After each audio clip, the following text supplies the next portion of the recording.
Yes, making art as an amateur artist with a free software like Krita is possible. Today I'm going to show you how to make simple and easy tileable grass and tiles for 2D platformer games and guide you through Krita's tools to show you how easy it is. Speaking of making things easier, I want to share an amazing free tool that perfectly complements your game art, GameMaker, which is also a sponsor of today's video.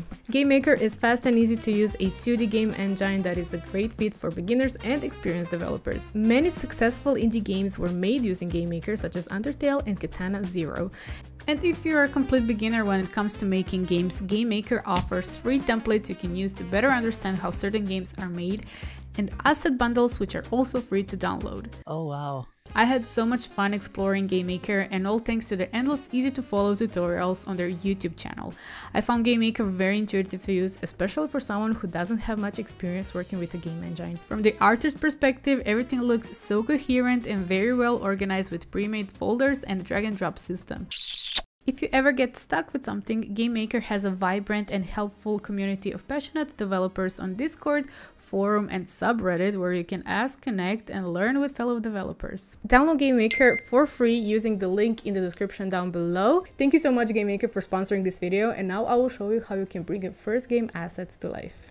First I will show you how to make tileable grass. I recommend starting with a high resolution because later on we can always downscale to the wanted size. So let's make a new layer with this plus button right here and start with a sketch. I like to use this pencil brush for the sketching part.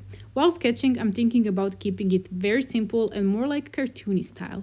You don't want it to be too repetitive, so try to make more variations of the lines. Some can be longer, shorter, or a combination of both. And before I start with the line art, I like to make a copy of the sketch just in case. Because this one will be tileable grass, I want to have two different edges to use and combine, so I'm marking where I want the edges to be, and according to that, I'm adjusting the sketch for the middle part of the grass. To resize the sketch, use the transform tool and hold shift and resize the sketch to fit the canvas. And now it's time for a line art. Make a new layer and use a hard-run brush for this one. To keep everything coherent, use the same brush size, and for the line art, I'm using 7 pixels. You don't have to be too precise and copy the sketch exactly. You can always go back and adjust or clean the lines if you want. Okay, to check if it's tileable, press Shift W to access the wraparound mode. And as you can see, we can check and fix the parts that aren't connected. So whatever you do on one side will automatically affect the other side. This tool is super useful when it comes to creating tiles for games or any other pattern designs. When you're in this mode, you can better spot parts that are repeating too much or parts that don't fit. Now it's time to add colors. So make a new layer below the current layer, but go back to the line art layer, and with this magic wand tool, click the inside of the line art. Now go to select and grow selection and type 3 pixels. So now our selection is grown by 3 pixels. You can see the selection covering the lines which we want. Now go to that new layer you created, and with the bucket tool, fill in with the green color. You can see that it's filled perfectly without leaving any gaps or overlapping the lines. To stay inside this color and add further details, we need clipping masks. Create a new layer, and with holding Shift, select both layers and group them together. So make sure the new layer is above the green layer, and now press this little icon which will create a clipping mask. Okay, so go ahead and color pick the green and make it darker on the color wheel. And now just follow the shape of the grass and place the shadow color on the bottom part of it. Again, with the use of the wraparound mode, I'm checking if it fits together on both sides. To erase parts that are not fitting, I'm just using an eraser. Now repeat the same steps for the highlights. Add a new layer on top of both layers and clip it. For the highlight color, make it lighter and make it a little bit more saturated toward the yellow.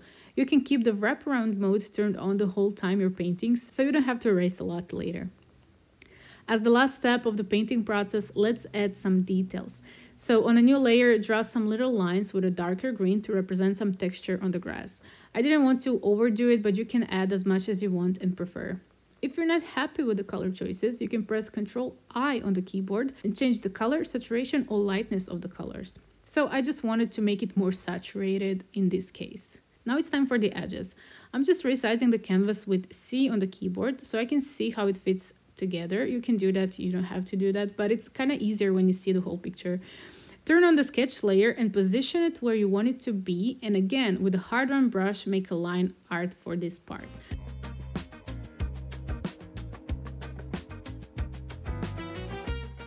As you can see, I'm adjusting it and erasing the parts that I don't like. And the most important part is that this edge is stylable on both sides. So with the transform tool, you can flip it horizontally and check if it fits on the right side as well. As you can see, it fits on both sides, and now let's make the other edge. I'm doing each step on separate layers, so don't forget to make new layer for each step. Once you're done with both edges, it's time to paint them. So with the same hard-run brush, color pick the main green color and paint first the base, then make a group and clip masks for the shadows, highlights, and details. At the end, just check if they're both tileable on both sides for the grass. And that's it. We created simple and effective tileable grass that can be used for different tiles.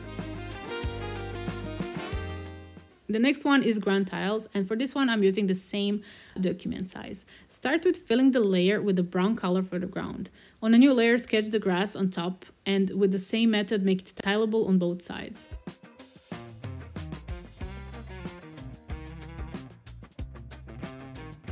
Next step is to sketch some rocks. To keep it more interesting, add different sizes of rocks and try to arrange them without repeating or placing similar ones to each other. In wraparound mode, you can spot the repetition better, so fix the positions if needed.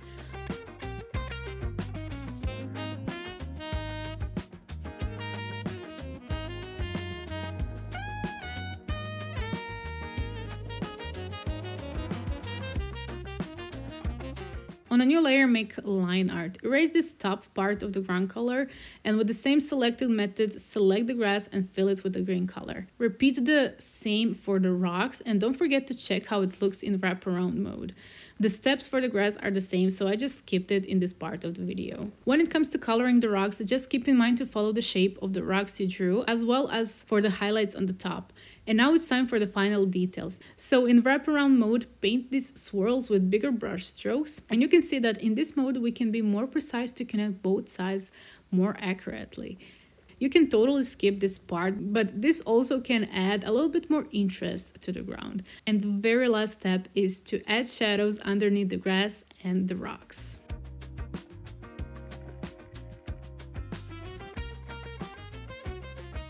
This is one extra part I want to also show you if you want to make more variations of these tiles. So to make another one and to make sure that it will be tileable and not too repetitive, lower the opacity of the first tile you made and place it on top of all of the layers. On a new layer, make a sketch and repeat all of the steps of painting process for this one. The only thing you need to be careful and think about are the edges, because those parts will determine if they will be tileable or not. And congratulations, you made your first game assets. With this method and painting process, you can make some other variations of the ground tiles as well as the grass. You can see here I'm checking if everything fits together. And if you want to check out the other assets I made for this little asset pack, you can download them for free and use them as a reference to see how it's done.